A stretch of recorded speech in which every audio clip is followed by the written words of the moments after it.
You're listening to the Served Up Show, a podcast that features inspiring beverage professionals and topic experts that share their passions through meaningful content. Your hostesses, Bridget Albert, is best known as the Market Fresh Mixologist, an industry mentor with over 25 years of experience. And I'm Julie Milroy, best known for my passion for leading change and helping others grow in their careers. Grab a cocktail and sit back. Let's learn how we can make a positive impact in our industry.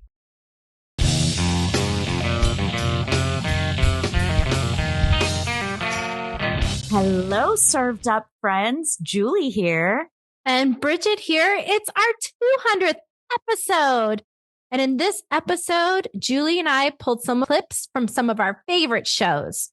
And we are so excited to share them with you. Guys, it was so hard to pick, but we took some amazing moments from a handful of our amazing guests and wanted to share those with you from our 199 conversations over the last nearly 4 years. Now sit back, grab a glass of 2021 Tignanello, and toast along with us on our 200th episode. Bridget, I am so excited to chat with you today. What an amazing accomplishment. Congratulations. Congratulations to you, Julie. I am so excited for this very special Served Up episode celebrating our 200th show. Just wow.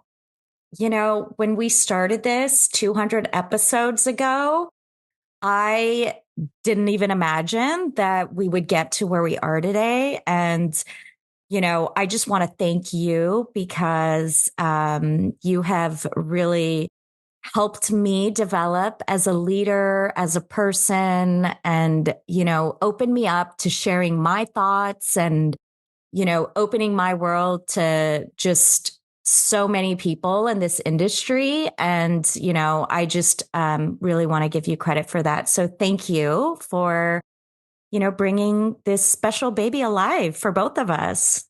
Well, thank you, Julie. Those are some wonderful words. And I don't want to cry throughout this episode, but thank you so much. And you know that I hold you in the highest regard as a mentor and someone who really took my hand, even though I was very seasoned at the company that we worked with, and showed me a whole new side of what was possible and really kind of put a fire in me to go after my dreams. And so thank you. It's been just a wonderful journey so far. And I can't wait to dive into the clips that we pulled, some of our favorites from our favorite shows. Shall we get started? Absolutely. So this first clip is with Frankie Marshall. Frankie is a cognac expert, and she was our first guest to ever sing on Served Up. She has a bubbly personality, and her show had us laughing and cheering and smiling throughout. But I do know that you have quite the voice, Miss Frankie. Uh-oh. Would you be willing to just sing a couple bars of your favorite French song to take us? Oh, no. Well, first of all, I want to say that, you know, we did at a Tales, I think it was 2000 and should I even say what year it was? Yes. I think it was 2011. It was 100 years ago. Yes. Well, we were just, you know, that we were on stage. I did sing and you did a tap dance in really like short shorts a la Rockettes. And Yes. That was pretty amazing. So Bridget Albert does tap dance. I do. So next time you see her on a wooden floor, please just say, "Dance, lady, dance." And I will. I'll do a time step for you. No Right? On any floor. She'll definitely be standing on a floor. So just any floor. Yes. All right. So let's see. Okay. And I have to say, it's a little chilly here, so I'm not warmed up, but Okay, I'm totally putting you on the spot, but I thought, what the hell? Et quand il me prend dans ses bras, il me parle tout bas, je vois la vie en rose. Il me dit des mots d'amour, des mots de tous les jours, et ça me fait quelque chose. Il est entré dans mon cœur, une part de bonheur dont je connais la cause. C'est lui pour moi, moi pour lui dans la vie. Il me l'a dit, l'a juré pour la vie. And I'll leave it there. Bravo, bravo. Merci beaucoup, madame. Merci beaucoup. No, on a serious note, thank you so much for inviting me here. It's really been a privilege and an honor to speak to you. I love that episode. What a gift. What a gift. And note to self, I must go to France and Cognac with you and Miss Frankie. Oh my God. Can we make that happen? That would be absolutely amazing. You know, she really is a cognac expert. In that episode, she gets pretty nerdy, you know, and so to come out of it with a song, how wonderful is that? She really brought her art to the table, you know, during the episode. She's someone that I admire. And damn, I'm so glad that we caught her and that she was able to give us, you know, a tune. It was amazing. What a special moment, Bridget. I mean, you know, Miss Frankie coming on as a guest, as a cognac expert, which she is, and just, you know, anybody that wants to learn about cognac or beverage and drinks, like she's the expert. But then on top of it, to be able to show her other hidden talents and have such an incredible voice. I mean, she brought me like right back there to France. And it's so incredible that our guests have so many hidden talents and that they're not afraid to show it. And, you know, I think the next one, Bridget, we're going to have to get you tap dancing because I still have not seen that. So adding that as a note as well. Yeah, that will never happen. You know, that was a one and done. But, you know, I think that Frankie's episode is definitely a reminder of how Served Up really does create that safe space for our guests where they can truly express themselves. And that brings us to our next guest, who was our first guest ever, Jessica Pettitt. Jessica Pettitt is an author of a book called Good Enough Now. And she is she does TED Talks. She's a comedian. She is an incredible human being. And it was really important, I believe, you know, to Julie, to myself, that when we started Served Up, that we kicked off an episode that was thoughtful, especially to the climate that we were all living in during that time. I mean, when we look back, this was during COVID. This was during social unrest. And to have someone of Jessica's caliber, really, on the show, who is a diversity, equity, and inclusion expert, to bring, you know, some tips on how we can all be better. And also to give us some laughs along the way. She was just such a gem. And we were so lucky that she agreed to be on the show. So one of my questions for you is, you know, what does diversity, equity, and change truly mean? So great question. I think that the answer, and I probably will do this a number of times, but there's the answer and then the answer, right? So the first kind of level of answer is diversity, equity, and inclusion. And then you may even see the word belonging get kind of tagged on to the end of it. Is the, 2020, 2019 version of what was previously referred to as diversity work, what was previously referred to as social justice work, what was previously referred to as celebration or awareness or tolerance. Like all of these words roughly mean, wow, we should probably be doing something. Right? Like, right? And the we is usually dominant, privileged, identitied, usually stemming from some kind of academic access to the ability to change the words people use, which also usually means educated, upper class, white, US based kind of lens. So that's kind of first piece, right? So then the words keep changing because the problem, for lack of better words, keeps getting avoided, and we focus on something that seems a little bit more manageable, because mostly privileged identity folks are not prepared to be as uncomfortable as you would need to completely dismantle the system that we're redecorating. So with that, the idea of diversity is difference. The idea of equity is around opportunity. The idea of inclusion or belonging is that people actually feel invited, but also equally valued and utilized once invited to the opportunity, even though they're very different than everyone else. Like, that's kind of how the words stack. The answer that I don't ever get to normally give, which is kind of round two, is how things are going is not working for all, and we need a completely new way of doing things.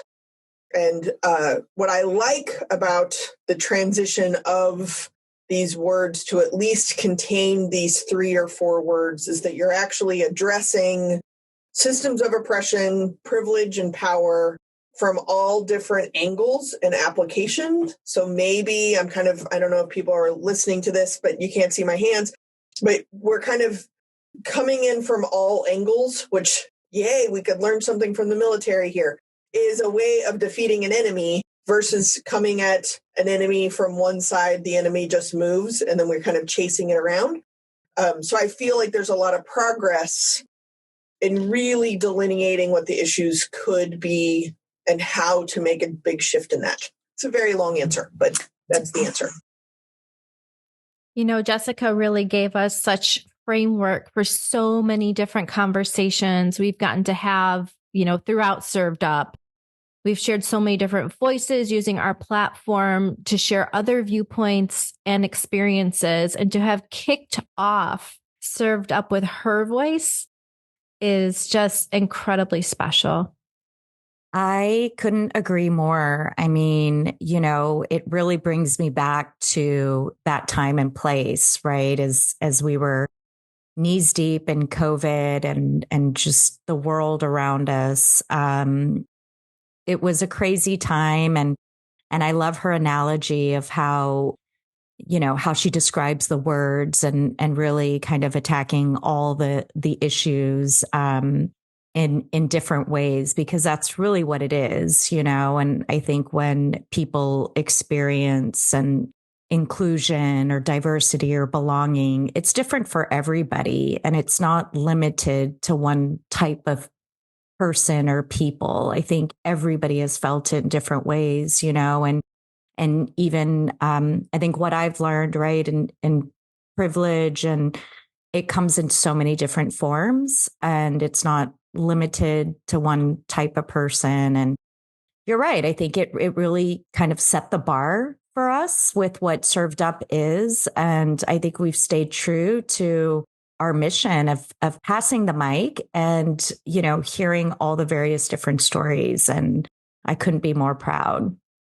And so we're going to continue on our clips. This next one is from somebody that I consider a mentor and somebody that I've looked up to as one of the few Asian American C-suite leaders in our industry, Miss Philana Bouvier. Her story of grit and determination led her to become president of Dominion Estates right now. She's elevated so many women along the way, and I met her through her leadership in WSWA Women Leadership Council. What I love about Philana, since I've met her, she is unapologetically bold and authentic. And if anybody's met her, they know that. And, you know, Philana is just full of charisma. She's sharp as can be. And yes, if she wants to wear the big dress with big ruffles because that's what she feels like wearing, she will wear that dress. And wear it unapologetically. So let's listen to this clip of Philana as she navigated a new role in the industry. And then when the opportunity came for me to run and be the first female GM to run a wholesaler, I did it for Hawaii. Oh, and wow. At 35, I ended up moving back to Hawaii, took on that role. And at the time, I did not realize I was the only woman. I was like just surviving as a GM, and it was one of the greatest humbling lessons as a leader, because as a GM, you're doing everything, right? Especially for a small state. You're running operations, you're doing logistics, you're having pricing and programming, you're overseeing the chains, you're doing on-sale. So you're like involved in every single position. And it was a very hands-on experience for me. And I learned a great deal. And, I was lucky to have been able to serve as its GM for about almost 5 years, got the tap on the shoulder and was asked to move back to California through the Young system and oversee new business development for our corporate office. I think she gives a great example. And, I remember when we interviewed her and she, really kind of talked about the role as a GM. And the first thing I could think of are, a few of the GMs in our states. And not only are they responsible for all the things that she mentioned, but, unfortunately, with all the different climate crises we've had over the years, it's unbelievable the amount of responsibility that falls under the general manager. And, I really appreciate her sharing her story and also recognizing the work that they do. And, it's very core to our business. So it was great to hear her perspective.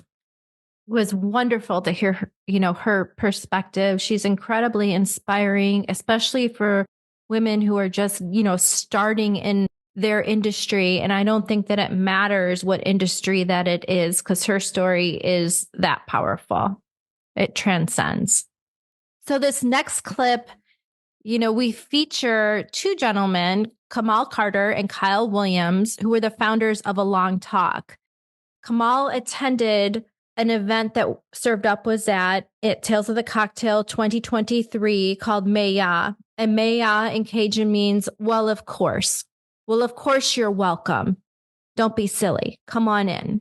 And, at this event, we had from Southern Glaziers had showcased a lot of our diverse brands, but we also were very thoughtful in hiring bartenders from an organization local to New Orleans called Turning Tables, which educates and provides all sorts of resources for Black hospitality workers. We also had a banned book bar, for God's sake, where you could donate a book, and we donated it back to the New Orleans Public Library. And then we were, doing live episodes from there as well for Served Up. So it was a lot of fun, a lot of different things going on. But one thing that happened that was very impactful was that Kamal from A Long Talk attended the event, and he was blown away. He had said that he had never been to an event like Maya. He had never been to a space that was so thoughtful and so inclusive of all. And it just really struck a chord with him. And so we invited him on the show. And I'm really excited to share with you this clip, because the mission of A Long Talk is something that we can all participate in. And we can start doing it today, because their mission is to end racism. Let's play the clip. I get that question often as a mentor in the beverage industry. What can I do? And my answer is always, just do. I love it. Just do, right? Just do. So can I add something, Bridget, really quick? Please do.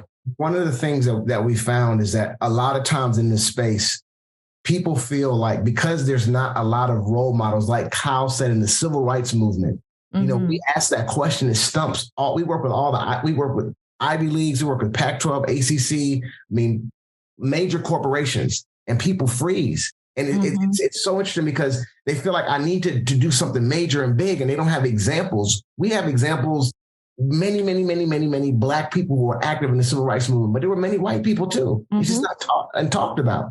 And so, but activism doesn't mean that you wrote a new policy, you did something big. Like Kyle said, or you said, just do.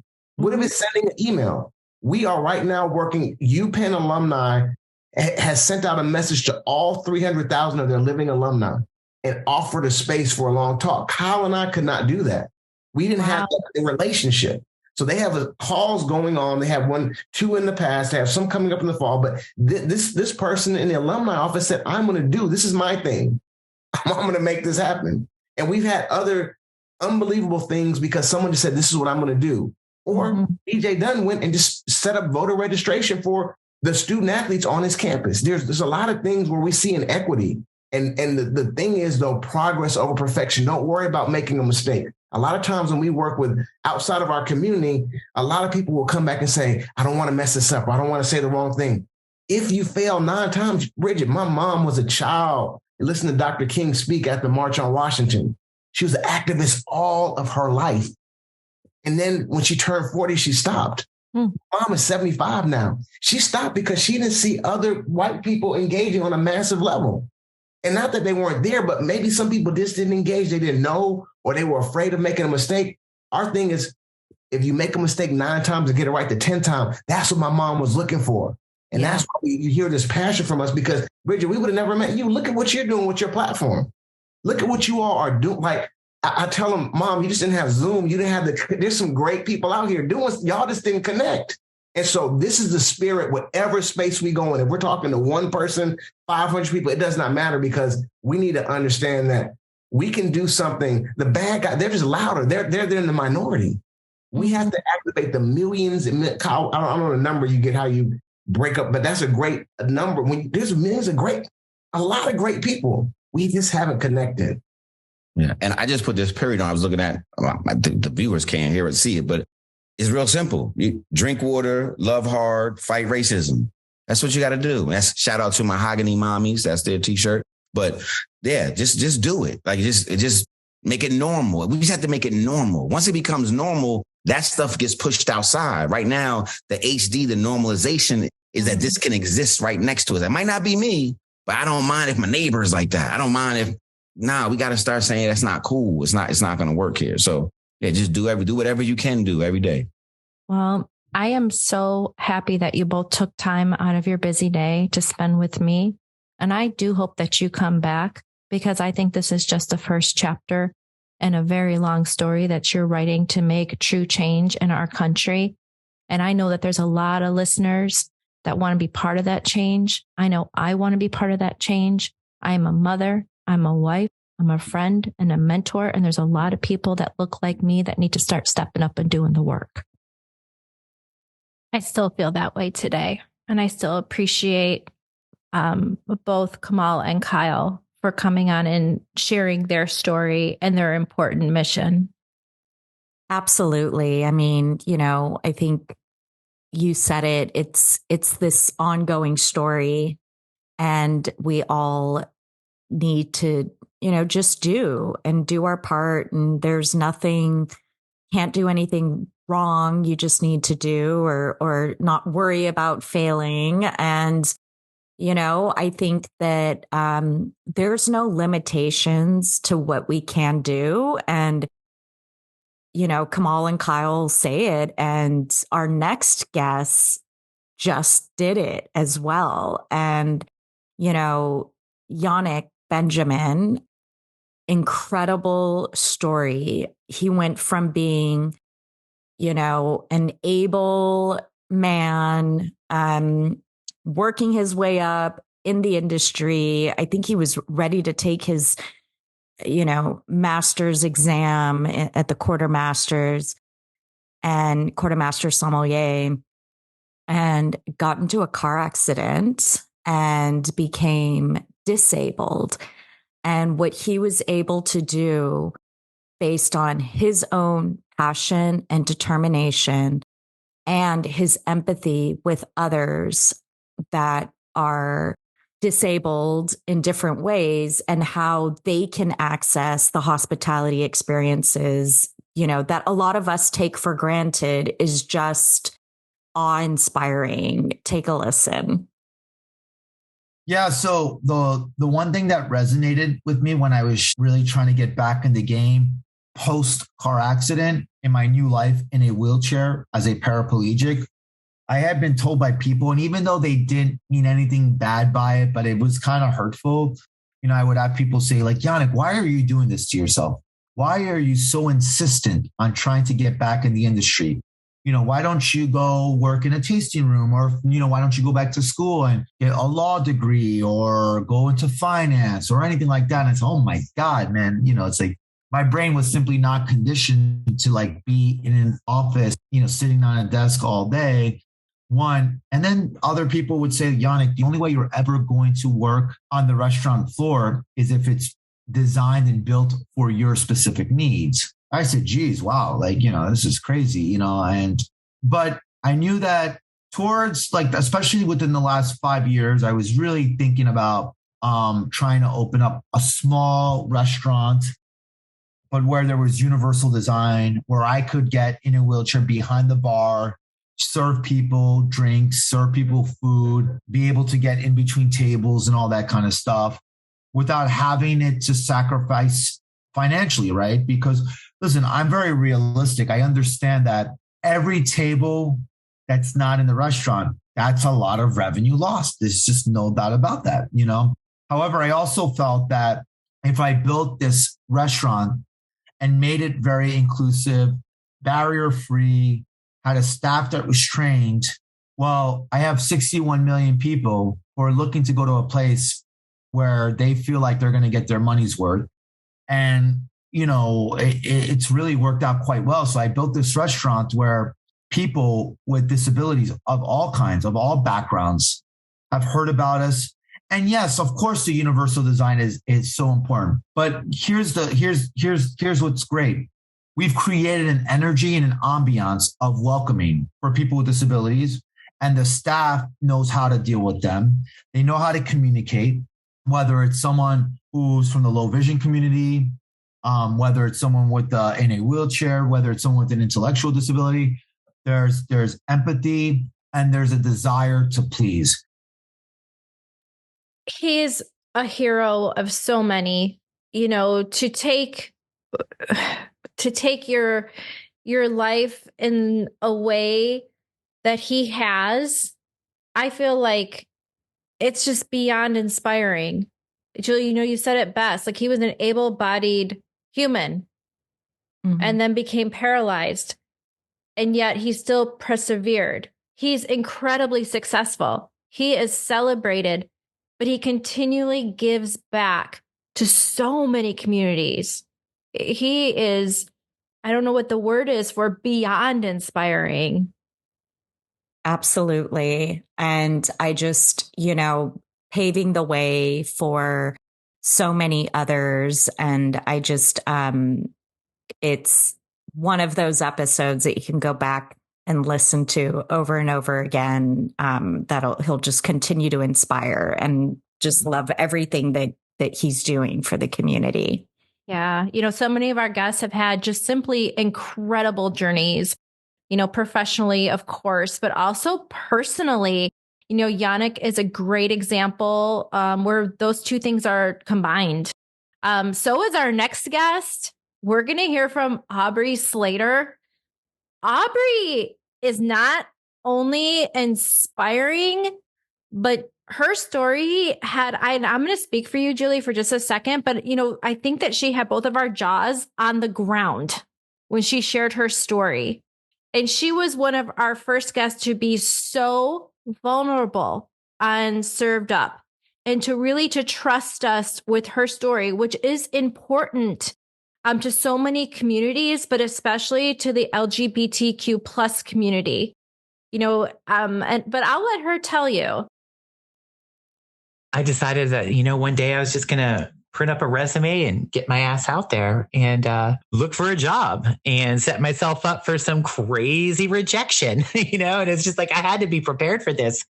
I don't know. Advice for other people in my situation is don't let people tell you how to live your own life. Don't you gotta really march to the beat of your own drum. And, a lot of people see someone who is living their true life, who's living their best life, and they're jealous of that. And they will try and tear you down.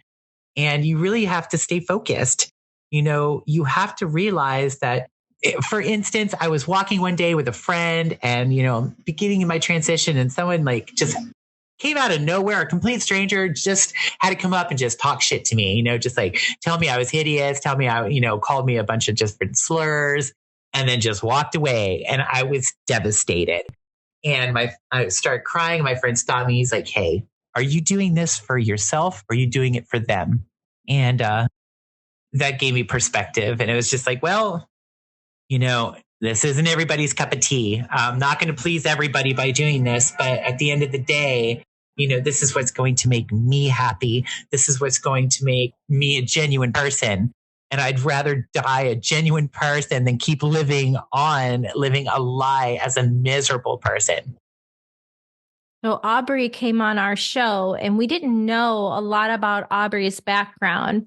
I highly encourage our dear listeners, to go back and listen to her story, and she will share, and I'll just share a couple little snippets with you.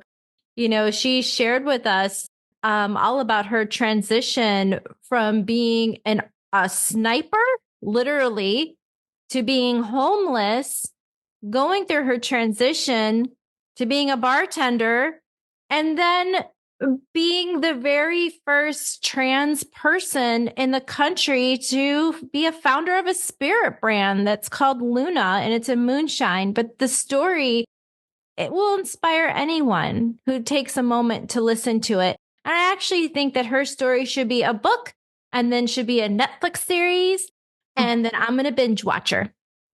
Absolutely. Aubrey is not only incredibly inspiring, brilliantly smart. I mean, just hearing her story of being in war as a sniper, as like not just a sniper. Apparently, you can't just be a sniper. You've got to be like incredibly skilled and talented. And just hearing her journey was just absolutely incredible. And then even better, hanging out with her in person when we all went up to New York was just as fun.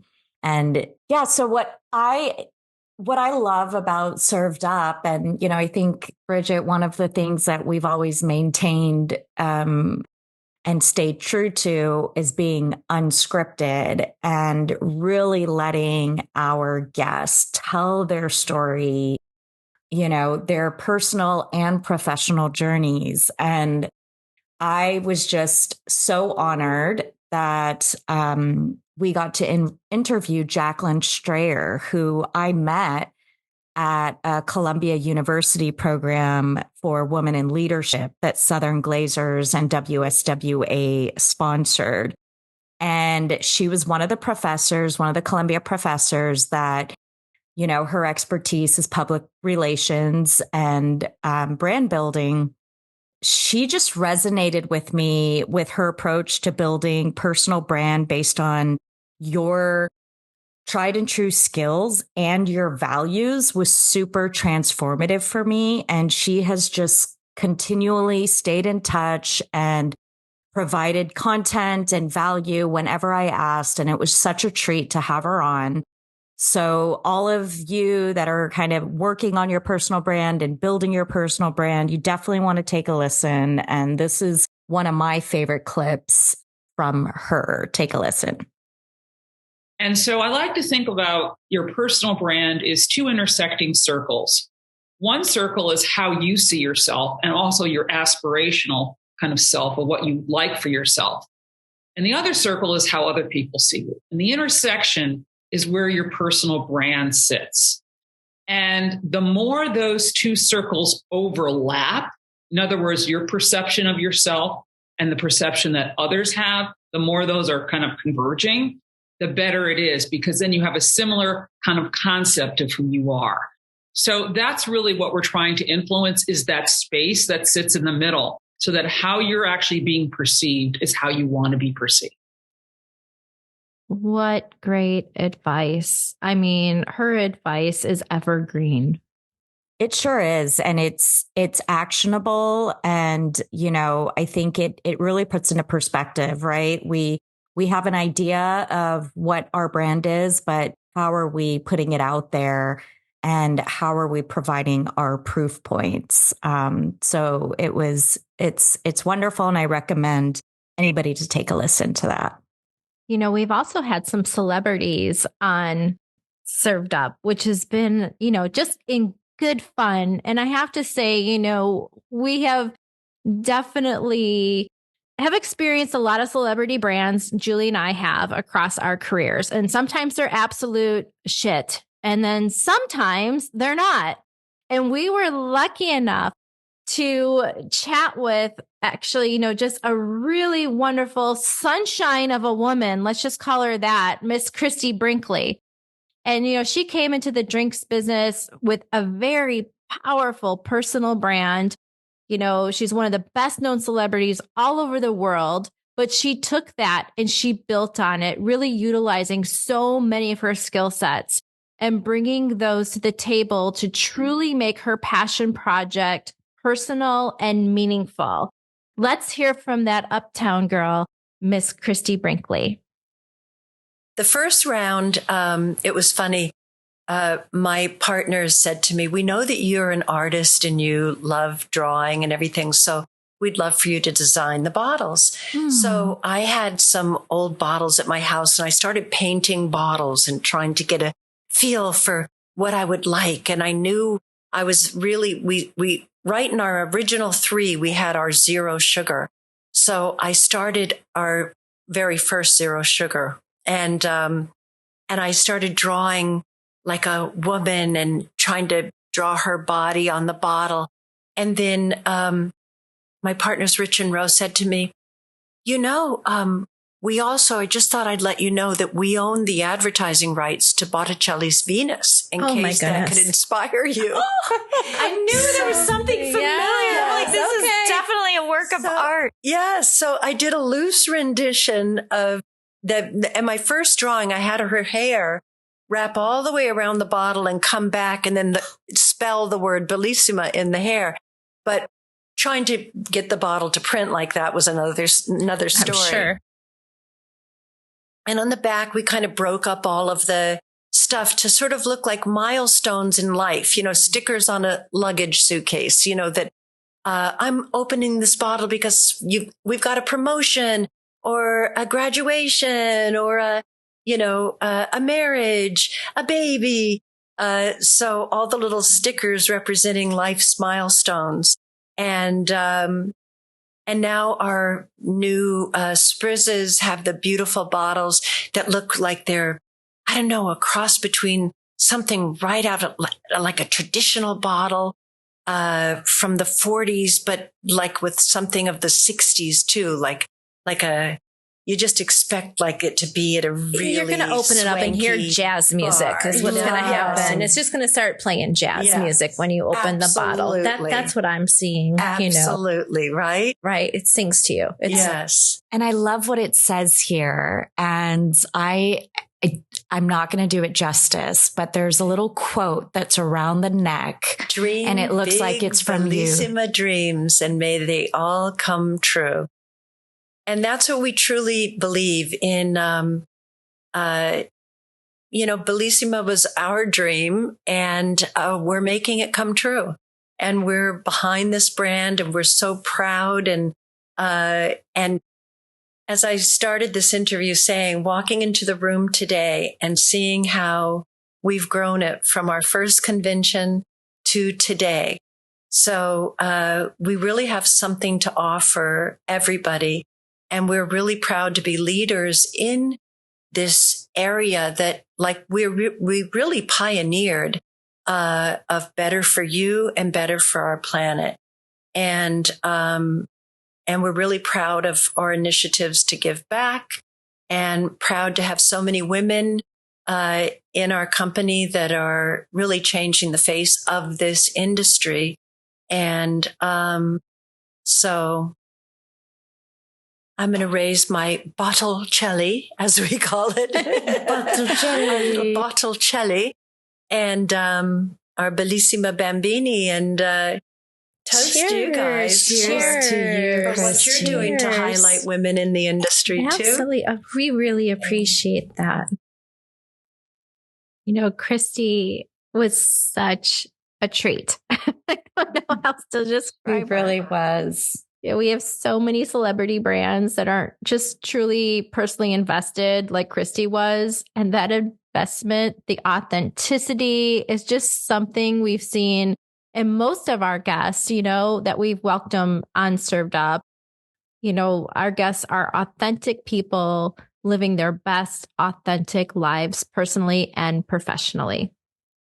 Absolutely. And, you know, it was her energy and her passion is, it's contagious, and we'll never forget that day. And, you know, speaking of, you know, it's what I call like career milestones. Our next guest that we're going to hear a clip from, Natalie, MacLean, was such a career milestone for me because 20 years ago, when I decided to get in the wine business and did not have knowledge of wine, her book was one of the first books I picked up, and it wasn't recommended to me. I just saw it on a bookshelf and I liked the title.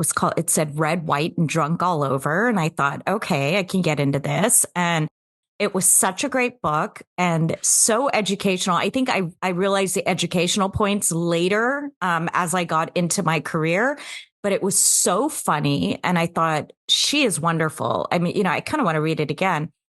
And so when we found her online or came across paths and she agreed to come on Served Up, it was just such a wow moment for me. And she shares a lot about her career and how she got into wine from technology. But I think the biggest surprise, and we definitely will have her back, is her sharing her next book that was released, which is Wine Witch on Fire.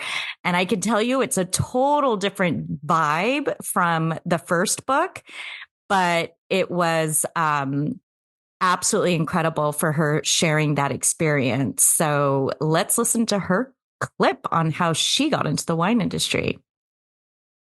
The motto is fail forward fast, try it, break it, move on, learn. Mm-hmm. Now I'm going into this wine world where it's so tradition bound and seemingly moves very slow when it comes to technology.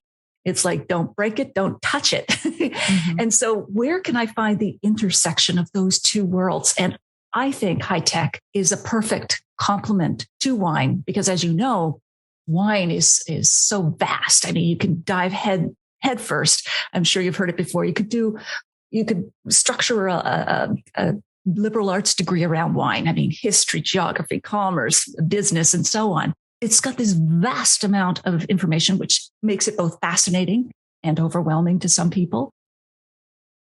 Natalie's just not only, you know, an educational powerhouse on wine, her personal story that she shared with us, you know, we were able, Julie and I, to have a pre-read of her book before it was available on bookshelves, The Wine Witch on Fire. I remember sitting down on New Year's Day and I read it, the whole thing, cover to cover, and I cried and I laughed and I jumped off the couch and I cheered. And this is another one of our guests whose story, Netflix, if you're listening, come on. Natalie needs a series as well that I can binge watch because her story is powerful and so relatable, I believe, not to just all of us in hospitality that are women, but to anybody who has ever felt marginalized throughout their career. Boy, and she is just a beautiful human. How lucky were we to have her on the show, Julie? Absolutely. And, you know, just so many different professionals that we've been able to have on. I mean, from celebrities to wine techie people, authors, and even librarians. Yes. You know, speaking of people building their brands personally and professionally, Shannon Cvitanovic is a wonderful example of living and working her values. Shannon is the leader of the Friends of New Orleans Public Libraries, where she truly does the work to bring literacy to all. Let's listen a little bit from Shannon. Can you talk a little bit about books, why books are so important, why people should be reading books, why these books shouldn't be banned? Right. I think it's exactly what you had said earlier, Lynn. They make us more empathetic. When I got my first public library card, I was 5 years old, and I was living in a tiny town that is in the tip of the boot that is Louisiana, so way down the road in a very rural area where your job options were a fish processing plant or working offshore in the oil business. Not a whole lot of cultural activities, but for me, the public library was everything because it was a window to cultures that weren't my own. It allowed me a place to pursue whatever my dreams were, or whatever I was interested in at the time, whether it was dinosaurs or birds or whatever I was obsessed with. And I will never forget the public librarian at that little rural public library who said to me one day, "I'm always excited to see what you check out." And when you're a little kid, knowing that someone is paying attention to you and interested and encouraging is a wonderful feeling. So I think public libraries are there to give people access to information that they need, whether it's reading about other people's experiences, getting health information, or just enjoying respite from the world and being in a library and reading and just getting away from it all. Yeah, you just brought up a really great memory for me. My favorite book as a kid was James and the Giant Peach. Yes. And I mean, they had to have 3 library cards just for me because I kept rechecking it out. And I can remember one time going and it was like missing, and the librarian had the phone number and called my parents when it was back and got that book. So those librarians really were, just great teachers for us. Oh, they're the best. I mean, no one goes into librarianship for glory or for money. You are there to serve the public. And what concerns me right now is that the demands we're placing on librarians is so great. It's not just, again, the threat, and a real threat in some municipalities of criminal charges if you are perceived to be sharing inappropriate information with minors. But in a general sense, I think in this country, libraries fill a gap in social services. If people's needs are not getting met in larger society, they come to the library for help. Whether it's people who need a high school diploma, people need help finding health care, they need help finding housing, they come to the library because that's the place and the people that they trust. But that is asking a lot of librarians. I remember seeing on the door of our local public housing office, the note on the door said, "If you need help filling out your application, go to the library." And I guarantee you, no one asked the librarians if that was okay. That's a lot to put on a library, and we take it for granted, that the library is going to be there and is going to help everyone. So we are asking our librarians to do a lot and to fill gaps in our society that, unfortunately, in my opinion, we're not meeting. I love Shannon. Shannon is doing the work, and librarians, again, they don't take the jobs for wealth or for glory. They just do it for the good of their communities. And I have to give a shout out as well to our guest hostess that day, who was Lynn House, who is a national brand ambassador for Heaven Hill, who is very, very passionate about making literacy available in all communities. So it really was a special moment to be at Tales of the Cocktail and to have a live discussion. And during that, we did ask folks that attended to come in to see us at the Maya event to donate a banned book. And those books went back to the New Orleans public libraries. And it was so much fun to deliver the 100 books that were donated back to their program. It was just a great day. It is. I mean, we do take libraries and librarians for granted. And I can remember many times in my life where I needed a library, whether just exactly what she said, to study something, to learn more about something, to use a computer, to get online, to research. And it's always, a safe haven of access to so much. And, I think it's kind of one of the special things about Served Up is that we talk about and bring attention to things that might not be so obvious. And it's really great to just be able to take the time and hear the whole story. And we're just so lucky to have so many amazing guests over nearly 4 years of Served Up. Can you believe that?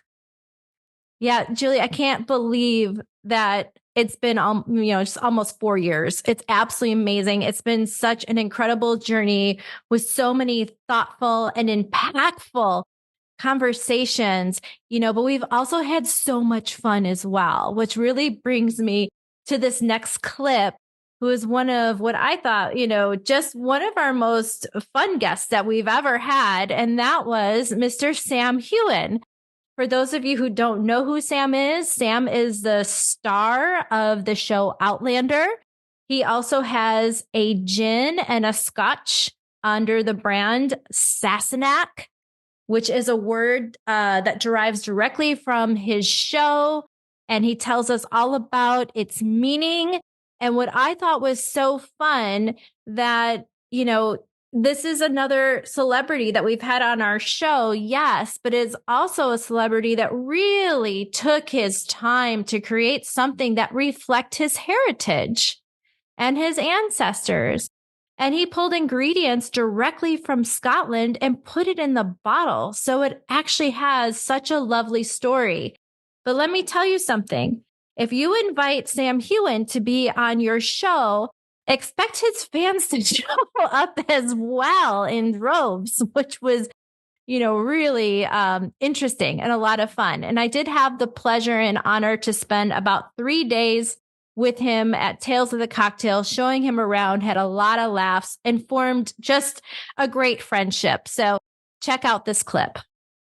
You also have some amazing spirits that I cannot wait to taste. I can't wait for you to taste them. We have, disclaimer, we've already tasted the night before last night. You showed me the Big Easy. I did. You showed me all too well. Yeah. And then it went a little bit off the rails, but it was so fun. But I'm really excited for you because to try these spirits because we've talked about them a lot.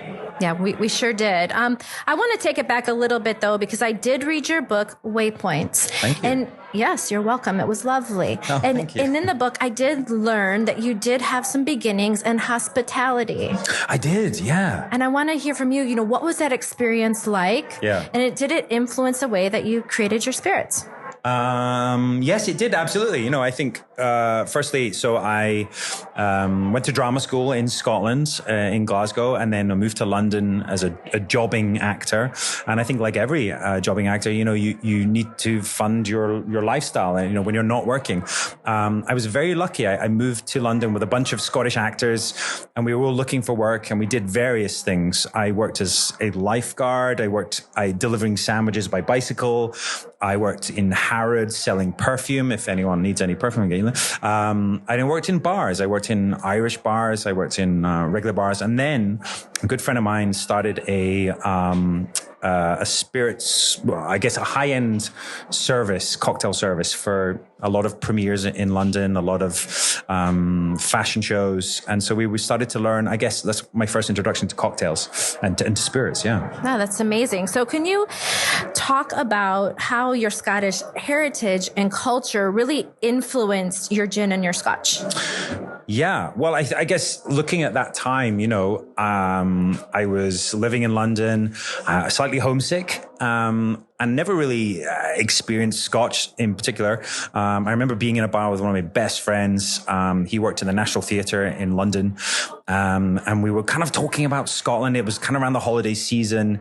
And we both ordered a Speyside single malt. And it just, that moment, it just kind of transported us back to Scotland. And I just suddenly had this very emotional reaction to a spirit, which I've never had before, And I don't think there are many other spirits that have that emotional connection. Maybe for certain people, but, I don't think I have it with wine or vodka, but with this whiskey, it maybe awakened something in me, right? And I was like, I miss Scotland and I love Scotland. Cut to maybe 20 years later, I'm working back in Scotland on my TV show Outlander. And there's the theme tune. Hey, no less. Hey. Say the magic words and the theme tune comes out. What else can you make happen? Where did that come from? Next. Oh my God. I just have to laugh because it was just such a fun memory. Oh, wow. So many memories. I mean, you know, we really only shared just a small, tiny piece of all the gems that we have. And probably one of the hardest things to do is go through and pick your favorites. And I know that they change by the day, depending on, you know, what I'm thinking about and what's important. So, you know, I think all the episodes are so wonderful and have so many special moments. And, you know, for you listeners, I highly recommend, and you have the ability to go back and listen to all 199 episodes. So I know Bridget talked about binging Netflix a few times during this episode, and you all have the ability to binge Served Up because all 200 episodes are right there at your disposal. I love that, Julie. So go back, listen, laugh, cry right along with us and our guests, and we cannot wait for the next 200 and beyond. So cheers to all of you. As always, you know, wishing everyone, and to you, our dear listeners, just some great health and a lot of peace. Cheers. Cheers. Thanks for listening. Served Up is brought to you by Southern Glazers Wine and Spirits. Produced by Zunu.online. Music by We Killed the Lion can be found on Spotify. Make sure to subscribe to be notified of future Served Up episodes. Cheers!